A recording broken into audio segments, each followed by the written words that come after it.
Une clarification est-elle en train de se dessiner à droite de l'échiquier politique? Samedi, lors de sa rentrée politique, à Levens dans les Alpes-Maritimes, Éric Ciotti a annoncé la création de sa nouvelle formation politique, l'Union des droites pour la République, UD.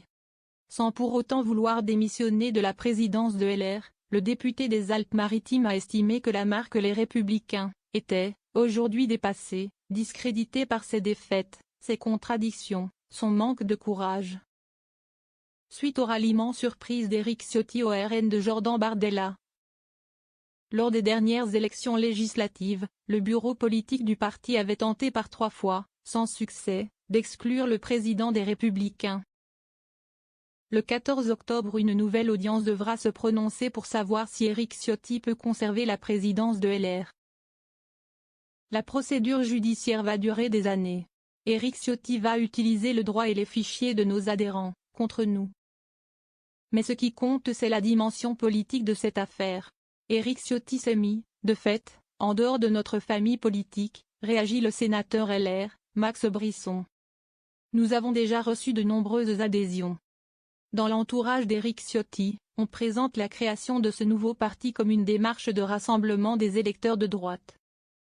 Nous appelons tous les adhérents de LR et plus largement tous les sympathisants de droite à nous rejoindre. Nous avons déjà reçu de nombreuses adhésions. Nous savons qu'ils soutiennent la démarche d'Éric Ciotti. Notre stratégie sera payante. Face à l'alliance de gauche, nous avons besoin que des forces complémentaires de droite s'unissent. Que les Français ne soient pas dupes, la droite de Laurent Wauquiez finira à terme par rejoindre le bloc central. Estime Théo Michel, candidat LR/RN aux dernières élections législatives dans la première circonscription de la Marne. Je n'ai jamais vu ça. Éric Ciotti reste chez nous tout en annonçant la création d'un nouveau parti. Il envoie des mails aux adhérents, et j'en ai reçu un, nous invitant à cotiser pour cette nouvelle formation. C'est un nouveau coup de bluff. Il a conscience qu'il ne peut rester dans un parti en étant ultra-minoritaire, alors il feuilletonne. Et je pense que c'est le RN qui lui a demandé de créer la panique le plus longtemps possible au sein de notre famille, veut croire un sénateur LR. Son UD ne sera jamais qu'un parti croupion du RN. L'esprit des Républicains, en tout cas celui que j'ai porté, n'est pas mort. Il se transforme, il se reconstruit, il se réinvente. A martelé Éric Ciotti ce week-end devant ses sympathisants. De quoi interpeller Max Brisson. Éric Ciotti se comporte comme un petit Napoléon mais il n'a pas tous les pouvoirs. Il ne peut pas à lui seul définir la ligne du parti, rappelle le sénateur des Pyrénées-Atlantiques. C'est de la tchatch, de la com. L'essentiel des militants LR proches de la ligne Ciotti est parti chez Zemmour depuis la dernière présidentielle. Son UD ne sera jamais qu'un parti croupion du RN, renchérit le sénateur du Nord, Max Brisson. Vers une refondation de LR. Éric Ciotti n'est toutefois pas le seul à réfléchir à une refondation de la droite. En juillet dernier, Bruno Retailleau, président du groupe LR du Sénat, avait lui-même déclaré que la marque LR était morte.